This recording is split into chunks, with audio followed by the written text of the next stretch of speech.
Storm Tracker weather starts now with Jason Laird.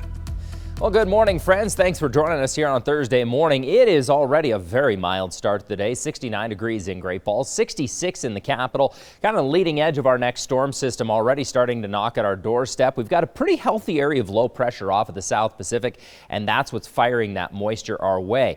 Also, we're expected to see a little bit more wind today. A lot of that wind is going to be related to the thunderstorms that roll through, but one of the areas seeing some windier conditions today, north central Montana. We do have a fire weather watch in effect through Friday evening in that particular region. Still hot today, pretty on track with average, but cooler than yesterday, especially into southwestern Montana. That's all due to that next weather maker starting to move into the region. And that cloud cover today will kind of help hold some of the severe weather potential back a little bit. Strongest storms, which we'll show you momentarily, are going to be in northeastern Montana, where the hottest temperatures are expected today. So as we look at the severe weather forecast today issued by the National Weather Service, stronger storms expected, kicking up in southwestern Montana, kind of moving into north central Montana. Some very strong isolated cells expected as you travel into northeastern Montana. So with that said, the storm threats today pretty unchanged, backed off a little bit on the flooding potential. Winds related to those thunderstorms, that's going to be the big one. And there is still a potential for some larger hail in some of these storms, mostly in northeastern Montana. But there is still a potential here in central Montana. You'll notice that cold front is going to start barreling down on us here, helping to kick off some storms around southwestern Montana, maybe touching into the capital by about 2 this afternoon.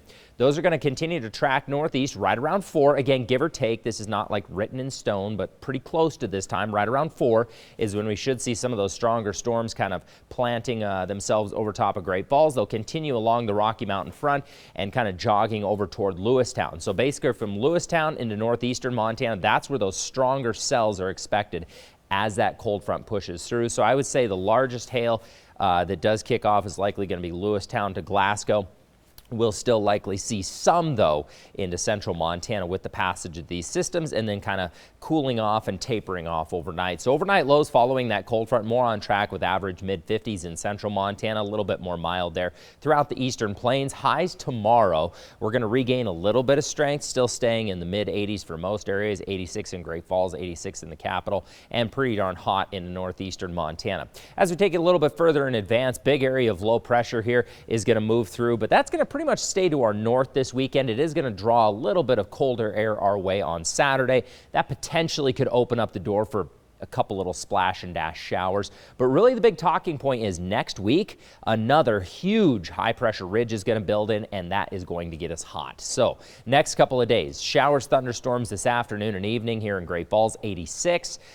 Pretty similar tomorrow. We'll stay a little bit cooler through the weekend with the passage of that cold front. Hot again next week. In the capital, 81 degrees. Showers and thunderstorms today, some of which will likely be severe. Cooler this weekend and very, very hot next week, Shannon.